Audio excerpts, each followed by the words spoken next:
The Three Musketeers by Alexandre Dumas. In 1625, a poor young nobleman named D'Artagnan leaves his home in Gascony for Paris, armed with nothing but a sword, a few coins, and a fierce ambition to join the king's Musketeers, the most elite fighting men in France.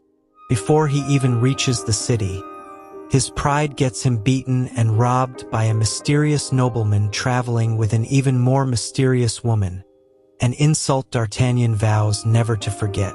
In Paris, his hot temper immediately gets him into trouble. Within a single morning, he manages to challenge 3 different musketeers to duels. Athos, the grave and noble one; Porthos, the loud and vain one; and Aramis, the elegant one torn between romance and religion. But when the 4 meet to fight, they're interrupted by the Cardinal's guards, sworn enemies of the Musketeers. Rather than duel each other, the 4 turn as one against the guards and win. From that chaotic morning is born one of literature's great friendships, sealed with a motto, all for one, and one for all. D'Artagnan soon falls in love with Constance, a servant to the Queen of France and of Austria. Through her, he's pulled into a dangerous royal secret. The Queen has secretly given a set of diamond studs, a gift from the king, to her admirer, the English Duke of Buckingham. The scheming Cardinal Richelieu, hoping to disgrace the Queen and destroy her marriage, convinces the king to demand she wear those very diamonds at a ball, knowing she no longer has them. D'Artagnan races to London to recover the jewels before it's too late, with his 3 friends riding as decoys, sacrificing themselves one by one to guards and ambushes along the road, so he alone can complete the mission. He reaches Buckingham just in time, has replacement studs made overnight, and gallops back to Paris to save the Queen from scandal, earning her quiet gratitude and cementing his love for Constance. But D'Artagnan has made a far more dangerous enemy. Milady de Winter, the Cardinal's coldest and most ruthless spy, the very woman he'd glimpsed back at the start of his journey.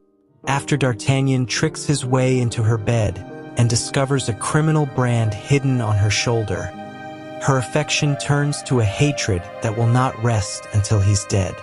It's here the story reveals its darkest secret. Athos once had a wife, a beautiful woman he discovered bore that same brand, and believing himself betrayed, he hanged her years ago and left her for dead. She survived. She is Milady. As France goes to war at the siege of La Rochelle, Richelieu sends Milady to England with orders to eliminate Buckingham. Captured and imprisoned there, she seduces her own young guard with a fabricated tale of persecution, convincing him to free her and to assassinate Buckingham in her name. He succeeds, and the Duke dies believing he was defending justice. Milady's cruelty isn't finished. Discovering that Constance is being hidden safely in a convent, she reaches her first and poisons her rather than let D'Artagnan have her. Constance dies in his arms, and grief hardens into resolve. D'Artagnan, his 3 friends, and Milady's own brother-in-law track her down at last and place her on trial themselves, in a lonely house by a riverbank. Her crimes, spanning years, spanning countries, spanning murders, are laid out one final time, with no escape and no more lies left to tell. She is executed at dawn. When Cardinal Richelieu learns the truth of what happened, he faces a choice: punish the men who took justice into their own hands, or reward the courage that undid his own agent.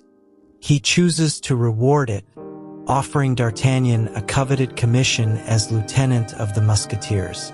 True to the bond between them, D'Artagnan first offers the honor to his 3 friends, but each, ready to move on to a different chapter of life, insists he take it for himself.